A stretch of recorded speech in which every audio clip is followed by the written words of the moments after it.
Hi guys, I hope you're doing well. I hope this new year has been treating you really great so far. And today I'm back with a video talking about my dog Sphinx. Recently you may have noticed that he hasn't been in a lot of videos. He hasn't been on my Instagram. So I'm basically here to tell you what's been going on. There's a lot that's happened recently, especially in the past few months, that I want to tell you about today and just give you details about what's been going on behind the scenes. As you guys may or may not know, Sphinx is my Doberman who I've had since he was a puppy. I definitely made some crucial mistakes in training him when he was little. There were definitely some things I did wrong. That's very obvious, and I still take full responsibility for that. That's on me, that's my fault, and I'm still very sorry for those mistakes. I do believe that me not being able to give him the time and attention he deserves in that way of training on a consistent basis is what led to some behavioral issues. Basically, ever since I got Sphinx, he had full reign of the house. He could do basically whatever he wanted because I didn't know how to train him in the proper way. I didn't know how to get him to do certain things, and I didn't know how to not get him to do certain things.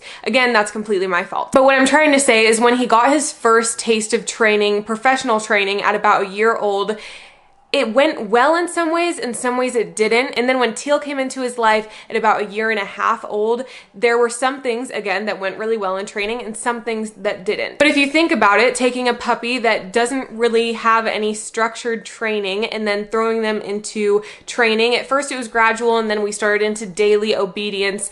That is something that in some ways it was great. In some ways he didn't react so well. Sphinx is a very smart and intelligent dog, and I do believe that Dobermans are absolutely amazing dogs, but there are some things that we just could not break him out of through training that became very problematic, unpredictable, and uncontrollable. And this is something we never could have predicted. I never saw this coming, but since moving from LA to where we live now, Sphinx attacked 4 dogs. Luckily, everyone was very nice. Every dog and owner that we came into contact with in that unfortunate way were very nice and understanding about the situation. We are so grateful for that, because if anything could have gone wrong, if someone would have pressed charges or sued us, Sphinx could have been put down and we could have lost basically everything. One time we were traveling and Sphinx actually attacked a family friend's dog, bit them, there was blood, it was an awful situation. It could have been a lot worse,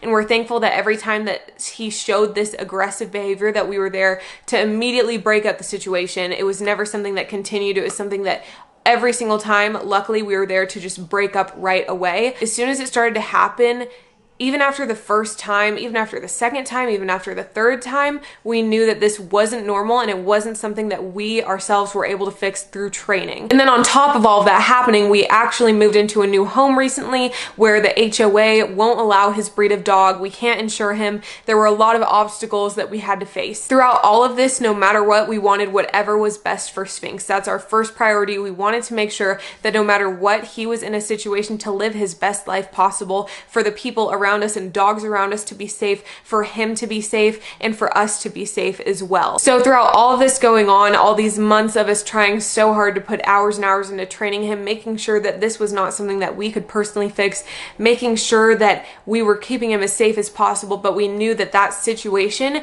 would come up again in his life no matter what, as long as he was with us, because we do a lot of traveling. We were always on the move. He would come everywhere with us. We knew that it was inevitable, even if he was home all the time, which wouldn't be good for him, that situation would come up again where he would have the opportunity to attack another dog. And that's exactly what we didn't want to happen. So we made the very tough decision to rehome Sphinx. The biggest thing was finding a place where he would be safe and happy, where he would have enough room to run around, where he would be loved and cared for in the proper way by a new family. So we reached out to close family and friends, and we actually found a family that was a perfect match. We ended up going with a close friend who had a huge enclosed backyard, which was perfect for him to run around in and be safe in. We felt really good about that. They also have a big dog that he is now best friends with. It's the most amazing thing. It's honestly the perfect situation, such a godsend. They also have kids that are home all the time. They can watch over him, care for him, and they think that he's the coolest dog ever, which is really awesome. I also get text updates and photos of him sent to me all the time. I can go see him whenever I want, so it really ended up being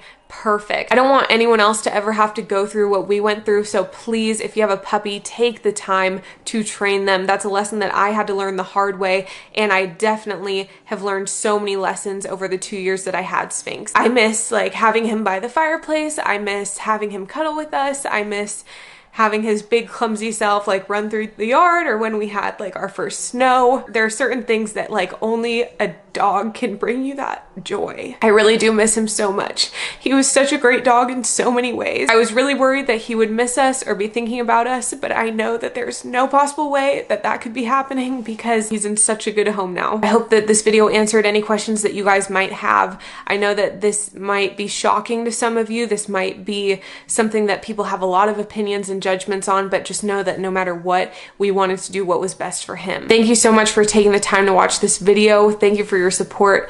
Thank you for following Sphinx's journey. I love you guys so much, and I will see you very, very soon.